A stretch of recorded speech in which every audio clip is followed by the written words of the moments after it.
Mike, welcome to the show. Happy to have you here. Great. Yeah. Nice to see you again.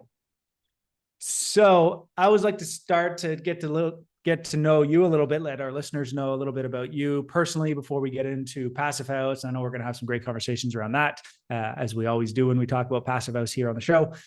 So I'm curious though, like how did you get involved with Passive House? What was the driving force, or what pulled you to it? Go back as far as you need to Yeah. to let So us know the story. yeah. So my background is in physics. I went to school for physics long, long time ago now. And when I got out of that and started working minimum wage jobs in Vancouver, trying to pay off going to school for a while, I ended up installing solar panels. So these were solar hot water panels on condos in Vancouver back at the uh, turn of the century. And I was really excited about getting to do that. It was meaningful work to me. And it was the lowest hanging fruit at the time, right? Solar hot water, especially on multifamily, was just like, it seemed so obvious at the time. And I was just floored by how hard it was to get people to invest even a small amount of money in a very low hanging fruit aspect in Vancouver, which at the time seemed wildly expensive. Of course, it's funnily cheap now, but and they were spending so much money on these other aesthetic things. And coming through that, it kind of put this germ in my mind that there was a way to have a bigger impact if I was somewhere further up the food chain making decisions. And one thing led to another, and I ended up getting to go to architecture school in Halifax, and came through that and realized that the people are still extremely hesitant to invest in energy efficiency, no matter where you are sitting around the table. And then ended up getting to work with Natalie, who's our company founder and is absolutely devoted to Passive House through her experience building her own house. And I was her first employee ever, the only other person in the team, and she and I have been working together for almost 15 years now, doing entirely Passive House. We don't really do, with very rare exceptions, we don't really do code level work. It's all high performance work of one sort or another, and it's been really rewarding because it means that because of the fact that our firm specializes in high performance, it is every client who's coming to us has already drank the Kool-Aid. I'm never having to upsell someone on Passive House. If they're not interested, they didn't call. They'd call someone else. Uh, Right. and what's interesting with that is both the fact that we're able to dive directly into details instead of trying to explain the basic concepts over and over again. But also because our niche is Passive House, our niche is not anything else. It's every possible style, every budget, total DIYers right up to, multi-million-dollar single family homes, multifamily, everything. As long as it has a high performance aspect, we're lucky enough to get to be involved in some way or another. Yeah, that's true. You've set yourself into a good niche, right? So I want to chat a little bit about that. But first, I want to go back to what you mentioned about the solar hot water panels. So Yeah. you mentioned like at the time it made sense. So what changed? Because there was a time when people were pushing solar hot water. So what changed, at least where you were, from Yeah. then until now?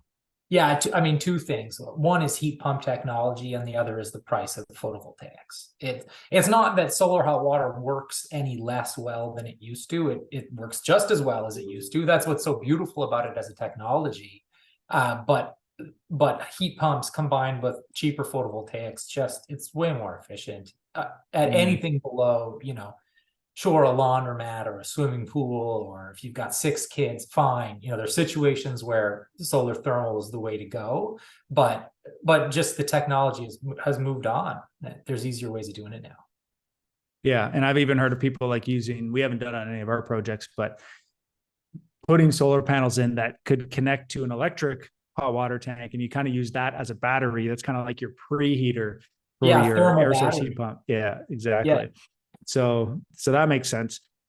Now, I also heard that we never did them on any of our projects, but there is some issues or potential maintenance issues with the solar hot water, whereas with exactly. the photovoltaics, just unless like a hailstorm comes down or something destroys or the wind rips it off your roof, which I've never seen happen where we are, then you run into other issues with the solar hot water. Yeah, it's got moving parts. It's got plumbing and it's got moving parts. Photovoltaics are an incredible technology. Like they move us as a species closer to being plants in a way that, I feel like it's sort of blasé for us, but the fact that we can make electricity out of light is unbelievably futuristic and cool. Yeah, appreciate that. That's very true. Yeah. All right. So I want to touch on the point of like the fact that you don't have to upsell Passive House because you set yourself up as that market. People reach out, they've already sold.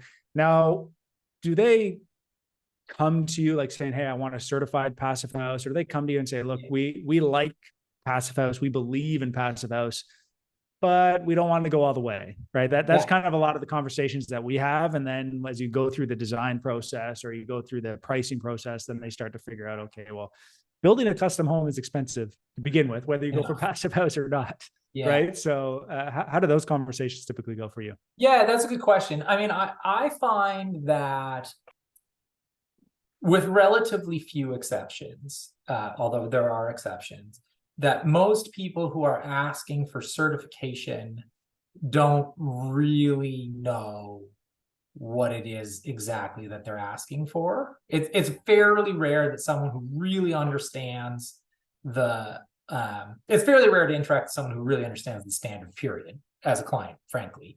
But I have several people come in and they're like, well, I thought every Passive House was certified. Like, what does it even mean if it's not certified? And it's like, that's a great question. That's a totally fair question. I'm just saying, for the same cost as the plaque, I could get you net zero. Up to you. And there's very few people who, once I've explained that the cost of certification is about the same as the cost of a full net zero solar system, that choose the plaque.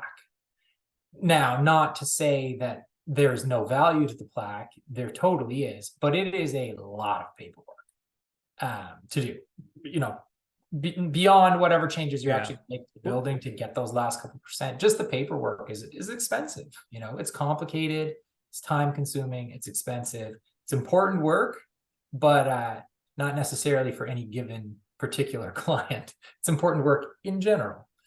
Right. Yeah. And where's the value in your mind for the plaque? Because from my perspective, there's no value on the marketplace yet.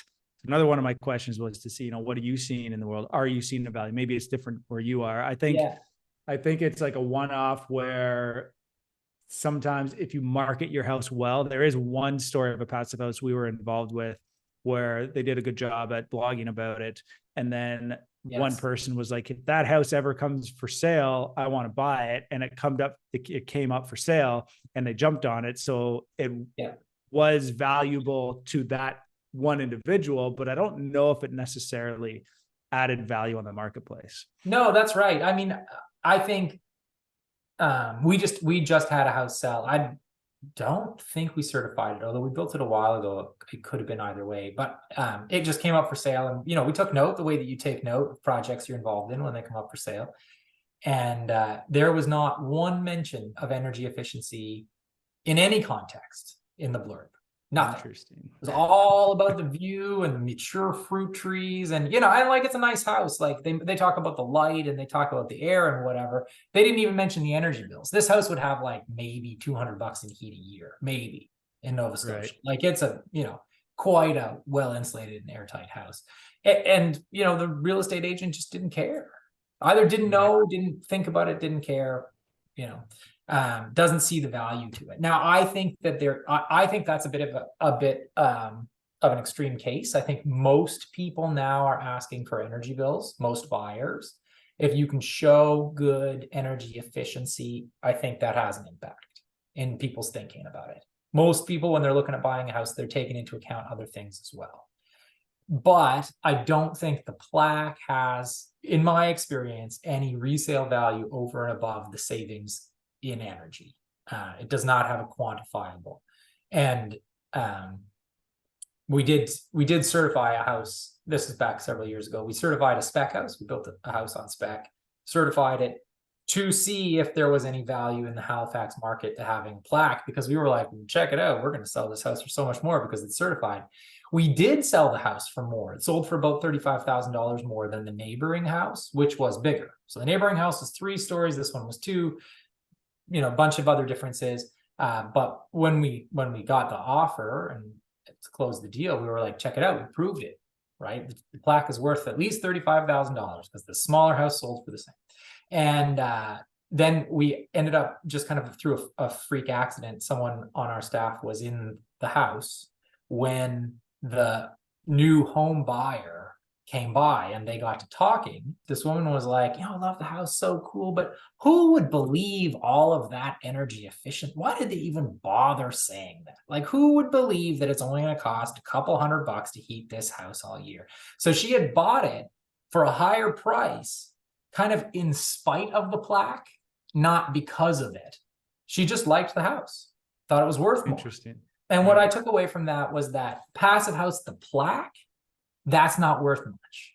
Passive House, the high quality home, that people can tell even if they don't know what a passive house is. They can feel it. Yeah. The air's fresher, it's warmer, the thermal distribution is better, there's more south light. All of these things that are kind of byproducts of building a really high quality home, those are sensible to anyone. They don't have to know homes. And those are the things, that's what I always tell people. It's hard to sell a feeling through a picture or through a description, right? It's like, you just have to go and actually go into the home and close the door to really understand what it means to be in a house like that. Yeah, that's right. It's to some extent, you got to sleep in it too, right? And stay in it for a little while. Yeah, I always remember like this, the selling feature for me, which I would have never even thought when we built our first passive house, which was our own home. Yeah. I remember we left one winter for a few months. I was gone. So I came back though. I was gone, I think like 4 weeks, and came back. And I remember walking into the house after being gone for 4 weeks, and the house smelled like wood. Right. I walked in and it was an empty house sitting there, but it smelled like wood. When I came in, I'm like, no other house. Usually you walk in and you're like, my house stinks. Like, well, how no one was living in here. And in reality, it's like, no, that's what your house smells like all the time. You just get used to it. Yeah, that's right. So when I walked into that house, I'm like, oh, okay, this is what it's really about. Yeah. Because it was that fresh air, and all you could smell was all the pine that we put throughout the house. And and there was no like major off gassing of anything. We used products that were better. Yeah. I mean, that's what I think of when I think of a new house too, is that weird off gassy, like, land smell. Whatever else. And you walk in and it's like, yeah, it's a new house. Well, why does it smell like that? Like no one lived in here yet. But so that's great. That's great to hear though. So do you think there will be any value in the future? Because what you're describing is essentially like people are asking. I think now people are more budget conscious than ever because of interest rates have gone up so much. We've kind of been in this really great market with interest rates low for the last 40 years and nobody having to really deal with anything. And it's been a smooth sailing for the most part. Obviously there was a crash in the US in 2008, but for the most part, there hasn't been much in Canada that I'm aware of. And now we're coming into this where people have paid more for their house than they ever have in history, and they're paying a higher interest rate. So their mortgage rates are significantly higher if they were on a variable rate mortgage. And even if they're on fixed, it's going to have to be renewed at some point. So that's going to cause some issues potentially. So now they're looking at electricity bills. This is where I think solar makes a lot of sense, because you can, to some extent, fix your utility bill even if you don't have a natural gas bill. A natural gas bill is still pretty cheap these days, depending on what you're using it for, at least where we are. I don't know about where you are. Yeah. So I feel like having that well-built home will carry value, but I don't know if we're quite there yet. So I'm curious to know what your opinion is on that. I mean, I think there's a couple of things that I want to speak to there. But looking forward, I think it's unlikely that passive house certification specifically will ever make an impact on resale. And the reason why is it's just too dorky. and like the nuances of, I mean, I think I think the energy model is brilliant. I think that's beyond question. And the way that even the German standard is devised is very interesting and thoughtful. It's a really beautiful thing. But it's bloody hard to explain to people who don't have a technical background, and that can mean even some builders. It's really hard to explain the difference between heat demand and heat load, and how using a heat pump means heat demand is less important, but heat load is still just as important. Like there's just a lot of kind of technical nuance in there, and it's going to be really, really hard for people to distinguish. There's too much noise. There's too much greenwashing. Energy bills are, man, that's what people can wrap their mind around. What does it cost? Oh, okay. And the problem is that does tend to push people towards just making shortcut, low hanging fruit investments. I'm thinking of like tract home builders starting to use heat pumps. Should they do it? Of course they should do it. It's the easiest single thing you can do. It does make an enormous difference to your energy consumption right away. For sure, do it. But it's only going to get you so far. And it only works as long as the heat pump works. And we can go, further by investing in the envelope that's going to have a longer lifespan. And, I respect Passive House for pushing that conversation, but I think it's more important for us to make this building code than it is for us to try and educate the entire market about physics, which they were never going to really learn about anyways. Yeah. We would do better focusing on the people who are setting the next energy code. Yeah, there's definitely, and it all depends on where you're building too, right? Because we build like where are you located? Are you in Nova Scotia? We're outside of Halifax. Yeah. Okay. So yeah, and we're in Ottawa. So I guess when you're north in any northern country, right, where you have to deal with extremes on both sides, it's a different conversation than, building a passive house in California or Florida. Yeah. I think there's value everywhere, but it's definitely a lot harder to get to. So I think where my mind goes, and what I've always been said is like, I don't think a lot of people are going to do significant upgrades to their homes, especially older homes. What they're going to do is what's going to happen is that solar panels will get so efficient that any house could become net zero just by putting in a heat pump. Yeah. Right, to some extent, but it doesn't resolve the health and comfort issue. You could have a home that is very cost effective to operate, but it could still not be a healthy home and not a very comfortable home. So that's a lot of the conversations that we have. Yeah, and as a society, like looking at it not on the individual homeowner scale, but as an entire continent, we are going to have grid issues if we start just putting mountains of solar on very inefficient homes that draw a lot at night when there's no sun. The grid needs to have some capacity as well. And something that I think is really, really interesting about high performance homes is the way that they act as a thermal battery. This really very efficient way of storing energy from day until night. Which is, that's one of the fundamental kind of humps we have to get over, is how to get solar energy from the day through the night to the next day. And then, sure, we got to do annual time scale storage as well. But good investments, targeted investments in air tightness pay off huge dividends as a society to us reducing our grid load.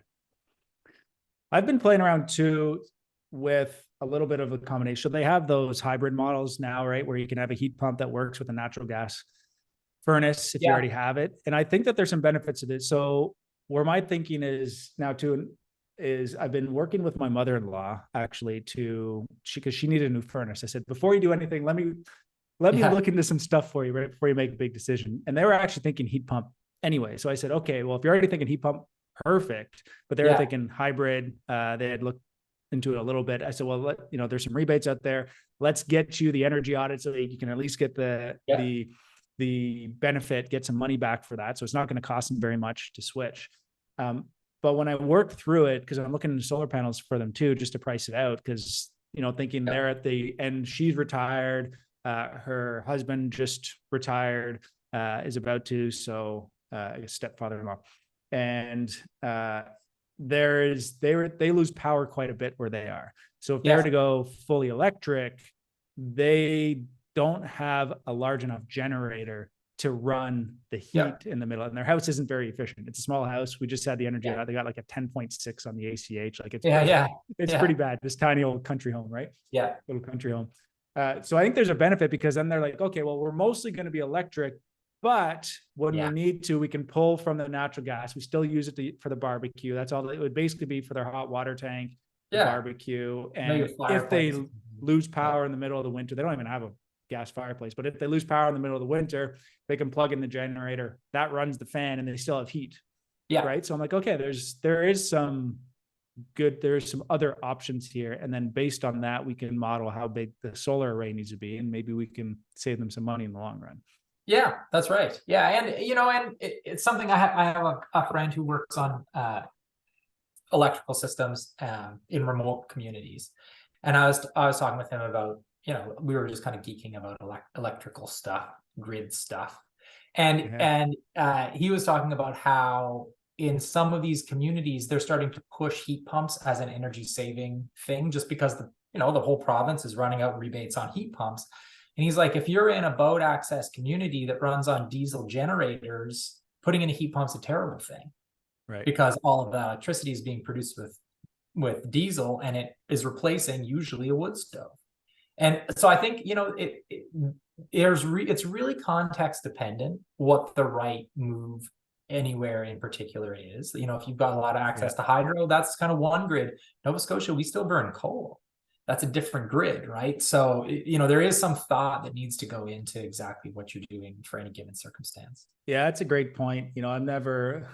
All the people are like, it has to be this way or it has to be that way. I'm like, there's always, it depends, right? I get so many questions, and usually my answers with, well, it depends. Yeah, what are you thinking of doing? And I think that's what it is. I don't think there's one way or the highway or right or wrong. It's, how does it work for you? What does your family need? If you're talking to a family, how does it work in your area? And those are the conversations that need to be had. And we can't be closed to just, we have to do it this way or not way. But I think one thing we can all agree on is, if you build a better home and you make it more airtight and you put in a proper ventilation system, that is a good thing that will pay dividends forever, right? If there's no moving parts to your envelope, if it's done properly, it will continue to help you, and to your point, hold that energy a lot better, right? So kind of act as a battery. So that's one thing, and nobody can ever argue with, you build a better home, you have a healthier home, right? So those are the things I think we can agree on. And then the energy side of thing, well, that's a different conversation. And that's where it depends. That's right, exactly. Yeah.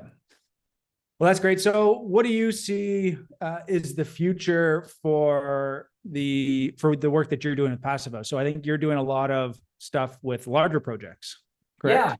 Yeah. So we were really lucky a few years ago to have a new team member join us, Molly Merriman, who is an architect and has worked at a bigger scale. And when she came on board, both because we had her skill set now, and because we got a couple of lucky phone calls at the right time, we've had the opportunity to jump scales, which has been pretty, it's been important for us and just really exciting for us as a firm after years and years working at the single family scale to get to jump up to small multifamily. So these are still, we're not doing high rises or anything.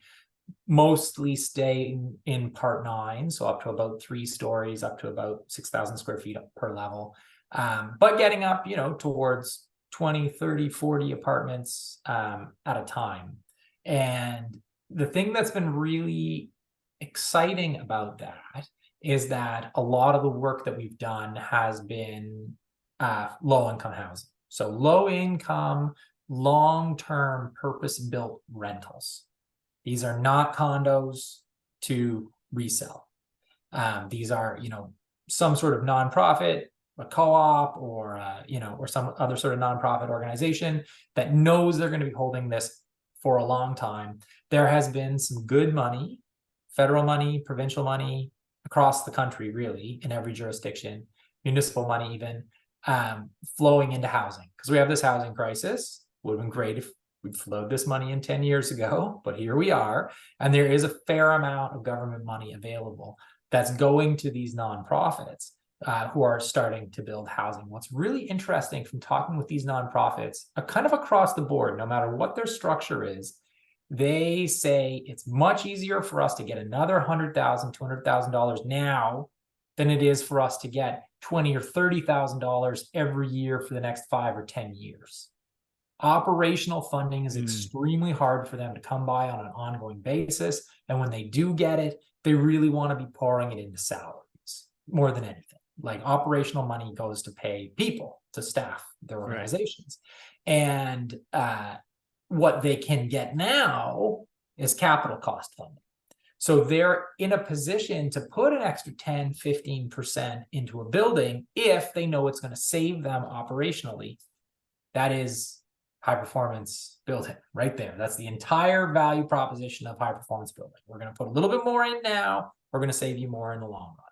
And what that's meant is that from conversations with some of these nonprofit building managers, they're looking at it and saying, wait a minute, we can actually cash flow a mixed income apartment complex if it's net zero, but we wouldn't be able to make any of those apartments affordable if it isn't net zero.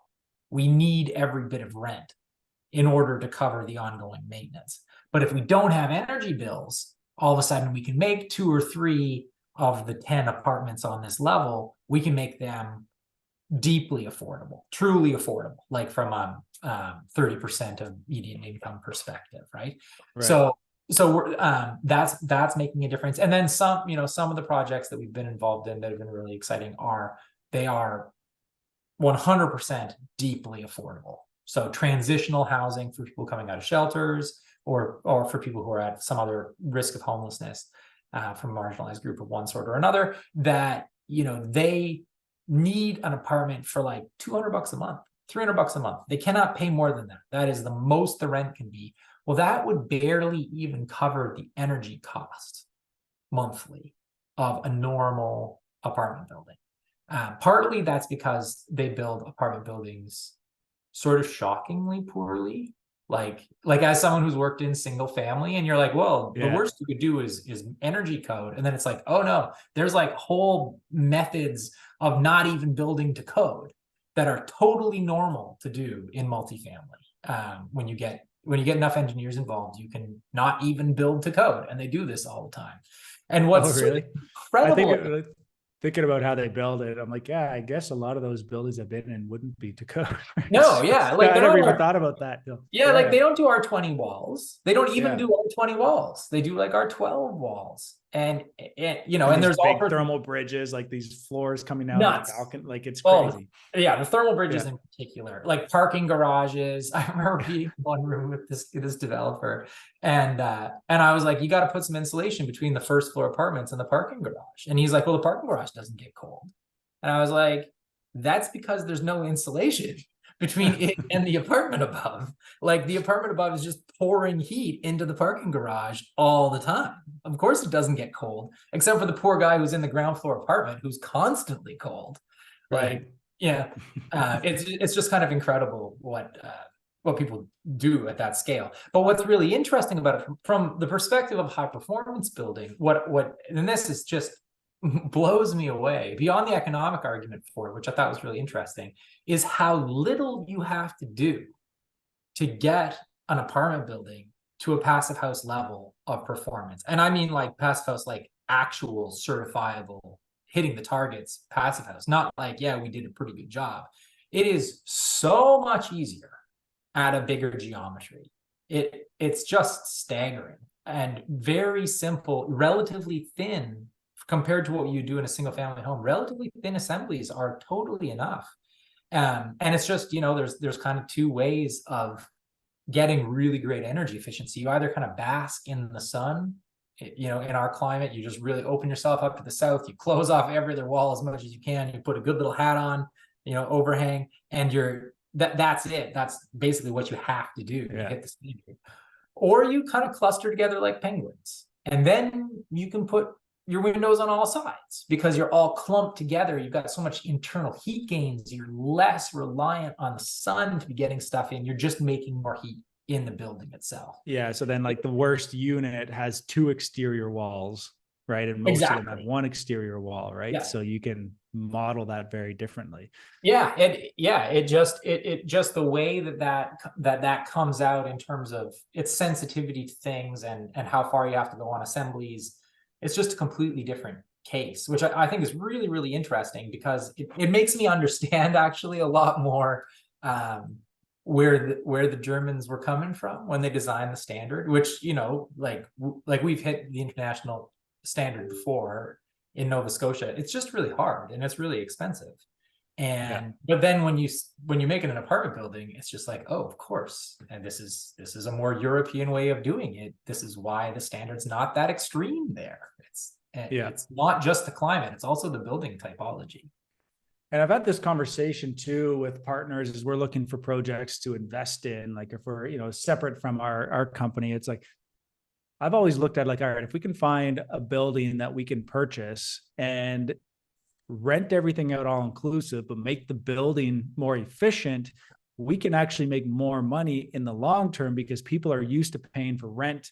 Plus, like you said, a couple $100 in utility bills. So if we just say, hey, here's your rent all in, and it's not going to increase like utility bills typically do every year, you'll increase by whatever's allowed, especially in Ontario. You're restricted on how much you can increase your rent. And then you can even add solar panels on the roof and basically turn your roof into a separate rental of people who never move out and always pay their bills on time. Right? I'm like, this makes just a lot of, it makes a lot of financial sense if you look at it that way. Whereas unfortunately, a lot of buildings that are owned, the utilities are on the tenants. So there's no incentive for the landlords to do any improvements to the building whatsoever. That's exactly it. And separate meters, the advantage to separate meters is that it makes it simpler for you to kind of wipe your hands of what's actually happening in terms of occupant behavior. All included, you are implicated in the behavior of your tenants, right? If they like to triple dry a single shirt at a time every day, you know, you're now, you know, you're in a relationship with them where that matters. And you know, it's really hard, even though I think there's a clear business case for what you just described, it's really hard to argue that to developers, to say, let's just, you know, let's do these investments, let's make it happen. They're like, well, but then I'm paying for the tenant, whatever. They take showers forever. I don't want to do that. And you end up on this slippery slope where you end up back at building, you know, a worse than code apartment building because who cares? All the tenants are paying their own anyways. So there's a, you know, there is a difficulty to making the case for profit developers that luckily is not there with long-term rentals with nonprofits. Well, they're looking at it and they're like, well, I don't care if someone falls asleep in the shower. I still am going to have to pay their power bill. You know? And then, but I think you just plan for, you know, that you got to just do the average at that point, right? And that's right. And the bigger the building is, the better the better you're going to do. And if you can attract the right tenant, also that helps a lot too. Yeah, absolutely. Well, Mike, this has been fantastic. I always like to end with, you know, what are you most excited about for the future? You might have already answered that with the bigger scale projects, but if there's anything else that you're excited about, you know, technology wise, business wise, maybe even in your personal life, I don't know, anything that's kind of got you pumped up and well, it's an interesting question. This is just, you know, something that happened recently, but I've got a camp on the North Shore of Nova Scotia, my little camp, and I'm building a little bunkie, and it's really good for me to, but for anyone who works in the industry, it's really good to go out and build something. And for me, I'm building this little bunkie, and it's been a few years since I did anything, you know, really major. So I'm like mudding and stuff. And I've just been really struck trying to make, you know, good seasonally occupied bunkie. We're not talking about a house here. We're just talking about a pretty humble little cabin. Shack. So no water. So just like electricity sort of thing. Electricity. I'm calling it my on-grid cabin. So it's right beside electricity. So it's not going to have a wood stove. It's just going to have like electrical things like a kettle, like lights. But yeah, no water, a simple little thing, but I've been, air sealing it and insulating it and thinking about, vapor transference and whatever, really geeking out on it. And I've just been floored doing the work at how much plastic stuff is going into this humble little bunkie. The amount of tape, the amount of caulking, the amount of spray foam, the vinyl in the windows, there's poly in the ceiling. Like, there's an unbelievable amount of plastic. And it's just got me really looking at it and thinking kind of critically about how we've gotten here. And as a firm, like as a business, we're really focused on making high performance buildings mainstream. That is our mission as a company. And being willing to accept tape and goop and spray foam is part of that. That's how we build now. We're making incremental changes, trying to push the industry gently as a company.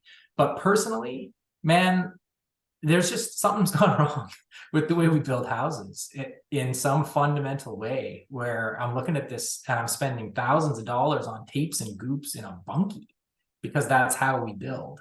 And I don't know, there's got to be some way that we can be building better with stuff that actually comes from the communities, not that's imported from wherever, and that's not going to be left over long after the rest of the building is gone. Like, I just imagine the ruin of this building, and it's going to be like some compost and then like miles of tape with spray foam on it forever. It's just That's a good point. Yeah, it's just a weird thing. And so we're talking a lot about like, how do we adjust certain aspects of our walls to be lower carbon and stuff. But yeah, just starting to think a little bit more critically about like, what does a post-industrial high performance home look like? Like, what is it that we can actually source in our local environments that can make a product that's just as good? Not a leaky log cabin, like a good home, but made with something stuff from the site. I have no idea what that looks like, but that's what I've been thinking about. Those are good questions to ask, right? And ponder and pray on. So for sure. Yeah. On that note, what are you doing for ventilation in that bunkie? Because it's such a small space, I'm assuming.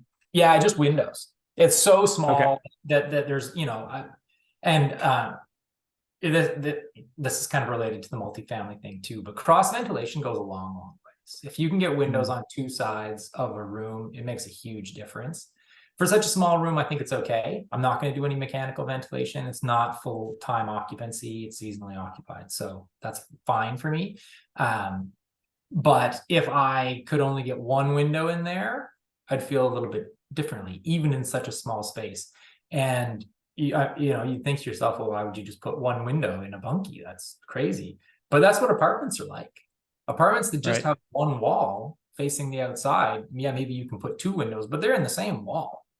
You don't get any cross ventilation at all. And maybe in a different room, right? You might have a bedroom with you would have a bedroom with one window and then like a living room possibly, or something similar with another window. So there's no opportunity for natural, what we call natural window ventilation, which is, and what that means is that they overheat. Those rooms are extremely prone to overheating. Very, very difficult to do without artificial cooling in some way.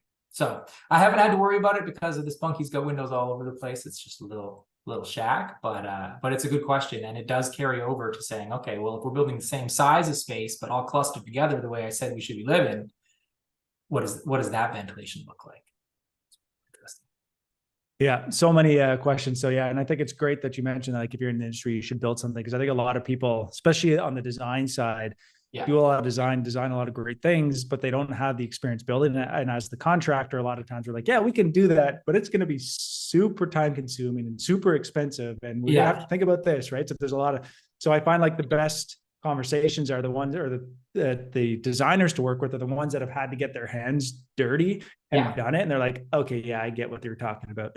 Now, not to say that we're always right, because we need, like, we can't design the way, they design. So I think we need each other, but just like, we need to go to the electrician for advice, or the plumber for, like, we all got to be working together, right? That's that whole integrated design. Absolutely. Absolutely. And the idea that like somehow designers would just like hand down a design from on high and have be perfectly buildable in their Yeah. rarefied air. It's crazy, Yeah. and getting feedback back from the construction site is the most important feedback for Yeah. sure, because it's all well and good to draw this stuff out, but until you've seen it at least, and ideally done it and gotten some good feedback on it, that's where the rubber really meets the road on being able to high Talk to the quality. guys and the girls, the people who are building these, putting these homes together, what worked and what didn't work, right? We had a lot of insight from our carpenters on site. And when we try out materials and we're like, what about this? And a lot of them are really like,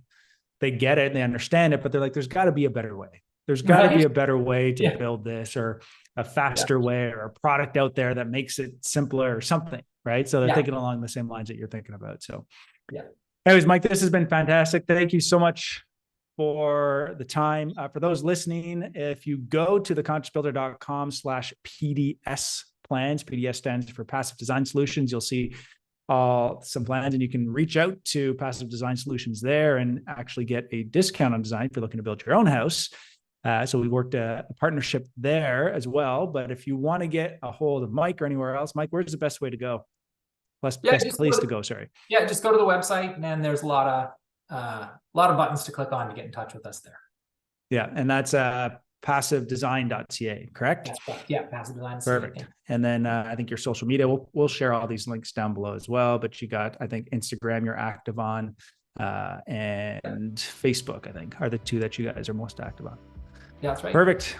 Well, Mike, thank you so much. I really appreciate it. This was a great conversation. Right on. Thanks, Casey. Did you know that on average, year after year, over the last 10 years, electricity has gone up by 20% across the US? If you live in the US and you want to beat the utility company at their own game, I have partnered with Apricot Solar and Freedom Forever to save you thousands of dollars. Because of high tax incentives and solar decreasing in costs by 50% over the last 10 years, there has never been a better time to add solar to your home. If you're interested in seeing if your home qualifies, you can head to theconsciousbuilder.com/solar. And don't worry if you don't have the money up front. As I mentioned before, there are great financing options that can get you solar for $0 up front. Once again, that's theconsciousbuilder.com/solar. Until next time, I'm Casey Gray, and remember to live consciously.